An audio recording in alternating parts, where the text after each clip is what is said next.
राधे राधे। माघ मास महात्म्य का 11वें अध्याय की कथा।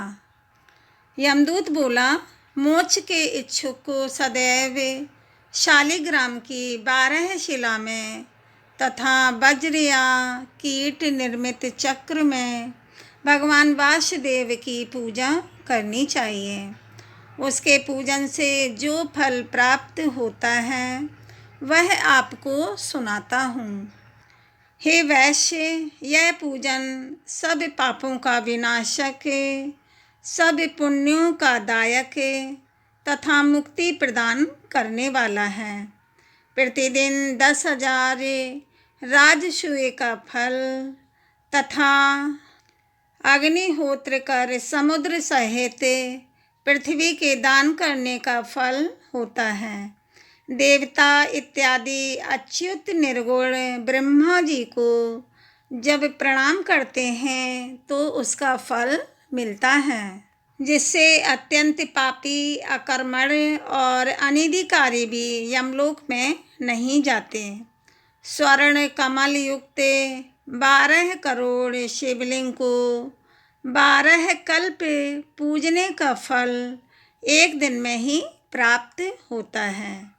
इस प्रकार गोविंद का पूजन करने वाले सदैव के लिए अमर होकर आवागमन के चक्कर से मुक्त हो जाते हैं।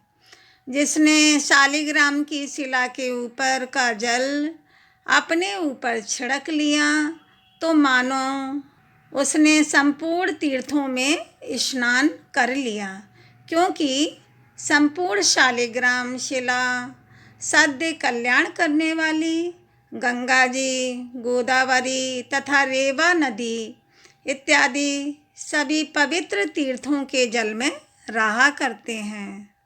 यदि कलयुग में काम, क्रोध तथा लोभ से व्याप्त अधम पुरुष नैवेद्य, फूल, धूप, दीप, चंदन, गीत, बाजे, स्तोत्र आदि से शालिग्राम शिला की पूजा अच्छे भाव से करते हैं तो वे 1000 कोटि कल्प तक के घमंड से छूटकर भगवान हरि के पास से निवास कर राजा चक्रवर्ती हो जाते हैं।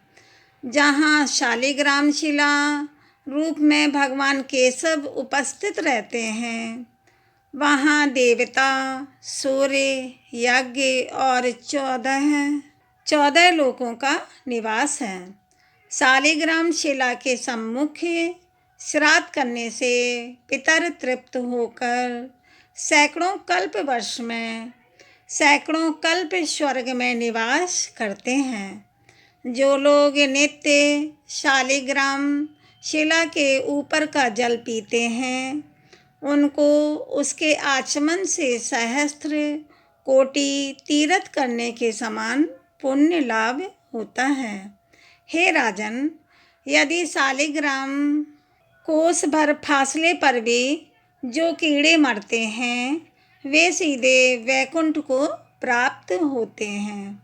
शालिग्राम चक्र की खरीद बिक्री करने वाले पापी मनुष्य प्रलय काल तक नरक में जाते हैं। हे वैश्वर, घोर वन में जितेंद्रिय होकर तप करने से जो फल मनुष्य पाता है वही गरुड़ ध्वज वासुदेव भगवान को स्मरण करने से और उनकी शरण में जाने से पाता है और वह नरक में नहीं जाता। पृथ्वी पर जितने तीर्थ और पुण्य स्थान हैं वे संपूर्ण विष्णु भगवान का नाम मात्र लेने से प्राप्त होते हैं। हे वैश्य, जो वैष्णव शिव की आलोचना करता है वह निःसंदेह नरक को जाता है, वह कभी भी स्वर्ग को प्राप्त नहीं कर सकता। माघ मास महात्म्य का 11वां अध्याय समाप्त हुआ। राधे राधे। वीडियो को लाइक, शेयर, सब्सक्राइब करें। धन्यवाद।